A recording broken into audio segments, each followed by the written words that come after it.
बाबर को लाया कौन? बाबर को इब्राहिम लोदी को हराने के लिए राणा सांगा लाया था। मैं बाबर के पास प्रस्ताव भेजो है कि जो दिल्ली पर आक्रमण करेगो तो मैं तुरंत आगरा पे धावा बोल दे वाला। आप सही फरमाओ राणा साहब। और दोबारा फिर आएंगे रे सुमन, फिर आएंगे। अब की बार हमारा खून नहीं बहेगा। मुकदमों से डर की वजह से टमाटर की चटनी लगाकर अपने आप को क्रांतिकारी बताने वाले ओकेंद्र राणा इतनी काय को अफवाह बगराता है। क्या कह रहा है कि 36 बिरादरी का सपोर्ट है। अपने पूर्वजों के सम्मान के लिए जो लड़ाई लड़ी, आज फिर से 36 कौम के लोग अपने पूर्वज के सम्मान के लिए आए थे। आपने देखा किस तरीके से ये लोग कह रहे हैं कि 36 बिरादरियों का सपोर्ट है।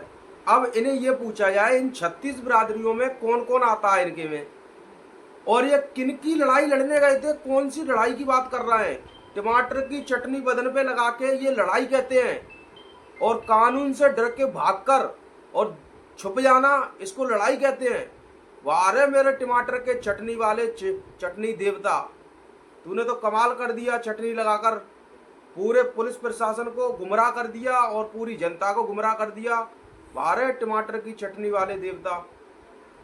आगे मैं बताता हूँ ये आखिर ये साला मामला क्या था पूरा, और दिखाता हूँ वो वीडियो। आखिर क्या कहा था रामजी लाल सुमन ने, आगरा के सांसद ने। बाबर को लाया कौन? बाबर को इब्राहिम लोदी को हराने के लिए राणा सांगा लाया था। तो मुसलमान तो बाबर की औलाद हैं और तुम गद्दार राणा सांगा की औलाद हो। ये हिंदुस्तान में तय हो जाना चाहिए। अगर बाबर की तो आलोचना करते हैं, राणा सांगा की आलोचना नहीं करते।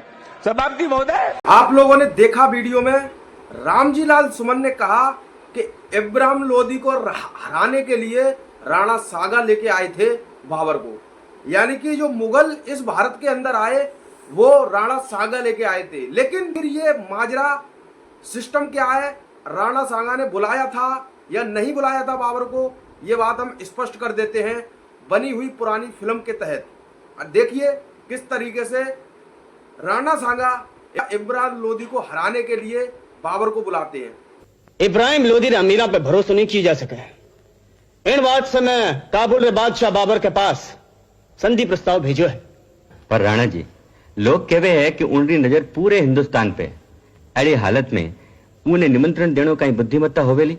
अज्जा जी, आपने यह भूलना नहीं चाहे कि वह एक मुगल है और वारी रुचि बस लूट मार में है। बाने लूट मार को माल ले जान दो, माने तो बस दिल्ली न आगरा चाहे बस। पर हुक्म, जदे वो दिल्ली में ही रुकी गयो तो कहीं बात करो हो उदय सिंह जी। चंगेज खां रुक्यो, तैमूर रुक्यो, अरे ये सब तो लुटेरा है, लुटेरा। मैं बाबर के पास प्रस्ताव भेजो है कि जो दिल्ली पर आक्रमण करेगो तो मैं तुरंत आगरा पे धावा बोल दे वाला। आप सही फरमाओ राणा साहब। ये उठो, ले सिंहासन माथे बिराजो। बस ठीक। साथियों, आप लोगों ने देखा किस तरीके से बाबर को बुलाने के लिए प्रस्ताव भेजा जाता है, वो भी राणा सांगा के द्वारा। और यहाँ जो मुगल आज इंडिया के अंदर है, मुगल शासन जो हुआ था वो राणा सांगा की वजह से हुआ था। राणा सांगा ने ही बाबर को बुलाया था इब्राहिम लोदी को हराने के लिए, और आगरा और दिल्ली राणा सांगा को चाहिए थी इस वजह से। लेकिन ये सब हो नहीं पाया, वक्त बदल गया और मुगलों ने यहाँ पर कब्जा कर लिया। यानी कि बाबर जो आए थे, बाबर ने यहाँ पर कब्जा कर लिया। अब दिलचस्प बात एक और ये है कि राणा सांगा के गुरु कौन थे। अब बात आती है जिनको ये मारने गए, जो वहां से इधर उधर से भीड़ इकट्ठा कर रामजी लाल सुमन को मारने गए, यानी कि दलित समुदाय से आने वाले रविदास गुरुजी को पूजती है पूरी दुनिया, वो इनके गुरु थे। किनके? राणा सांगा के। राणा सांगा के गुरुजी रविदास जी थे। पुत्री, हम भी संत रविदास जी के दर्शन करना चाहते हैं। पिताश्री, आपको अपनी गलती का एहसास हो गया, यही आपकी सबसे बड़ी सजा है। यदि आप संत रविदास जी के दर्शन करना चाहते हैं तो आप उन्हें सम्मान के साथ आमंत्रित कीजिए, वे अवश्य आएंगे। ठीक है पुत्री। मंत्री जी, संत रविदास को आदर सम्मान के साथ यहाँ लाने का प्रबंध किया जाए। यहाँ उपस्थित दरबारियों एवं प्रजागण, हम अपने दरबार में आप सबका स्वागत करते हैं और स्वागत करते हैं हमारे बीच उपस्थित महान संत रविदास जी का।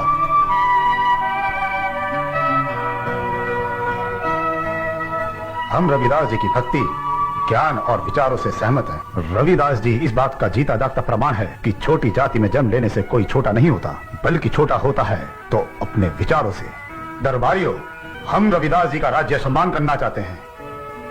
मंत्री जी, आप लोगों ने देखा रांडा सांगा की बेटी भी रविदास जी की बहुत बड़ी भक्त थी, बहुत बड़ी पुजारिन थी, बहुत बड़ी शिष्य थी। लेकिन रांडा सांगा भी रविदास जी को किस तरीके से आदर सम्मान देते हैं। लेकिन ये बात तुम्हारे भेजे में कब घुसेगी जातिवादी लोगों, ये बात तुम्हारे भेजे में कब घुसेगी कि जब पूर्वज हिंदू मुस्लिम नहीं करते थे, जब तुम्हारे पूर्वज दलितों के साथ शोषण अत्याचार नहीं करते थे, इतना तो तुम लोग इतना छुआछूत, इतना अत्याचार अब क्यों फैला रहे हो और इतने जातिवाद क्यों फैला रहे हो।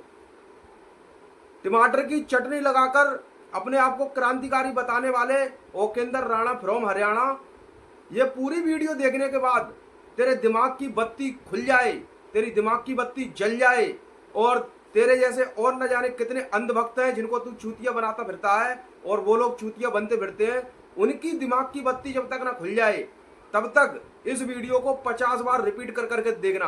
और हाँ, रही बात तुम्हें लड़ाई लड़नी है तो लड़ाई उस टाइम लड़ते जब जोधाबाई को तुम लोगों ने एक मुस्लिम के लिए दे दिया था, तब तो तुम्हारे अंदर छत्री का खून नहीं जागा था, तब तो तुम्हारे अंदर की क्षत्रियता मर गई थी, तब तो तुम छत्री कहलाने लायक ही नहीं रहे थे, तब तुम नपुंसक बन गए थे। आज तुम अपने आप को छत्री बताते हो। जब जोधाबाई ने एक मुस्लिम से शादी कर ली तब तुम छत्री नहीं थे, आज तुम हिंदू मुस्लिम करके छत्री बने फिरते हो। टमाटर की चटनी लगाकर, टमाटर की सौंठ लगाकर अपने आप को क्रांतिकारी बताने वाले ओकेंद्र राणा बहुत बड़ा क्रांतिकारी है, चटनी लगाकर अपने आप को क्रांतिकारी बताता है। ऐसे न जाने कितने क्रांतिकारी इस दुनिया में पड़े हैं।